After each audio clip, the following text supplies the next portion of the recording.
ఇప్పుడు barley water వేస్తున్నాను. Barley మామూలుగా తాగడం ఇష్టపడని వాళ్ళు ఇలా ట్రై చేయండి. ఇప్పుడు ఆరెంజ్ స్క్వీజ్ ఉంది కదా, అది కూడా వేసేసుకుంటున్నాను. ఇప్పుడు అరచెక్క నిమ్మకాయ మాత్రం వేసుకోండి.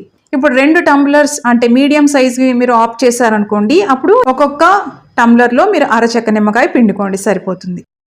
ఇప్పుడు చిటికెడు ఉప్పు అంతే, ఎందుకంటే దానివల్ల ఫ్లేవర్స్ అనేవి బ్యాలెన్స్ అవుతాయి. ఇప్పుడు చిటికెడు వేయించి మనం డ్రై రోస్ట్ చేసుకున్న జీలకర్రని పొడి కొట్టుకున్నాము, జీలకర్ర పొడి వేసుకున్నాం చిటికెడు. అలాగే షుగర్ యాడ్ చేసుకున్నామండి, 1.5 స్పూన్ యాడ్ చేసుకున్నాను. ఇది ఆరెంజ్ అనేది మనకి తీయగా ఉందనుకోండి, షుగర్ అనేది కాస్త తగ్గుతుంది. ఈ జీలకర్ర పొడి వేసుకున్నారనుకోండి చాలా రుచిగా ఉంటుంది.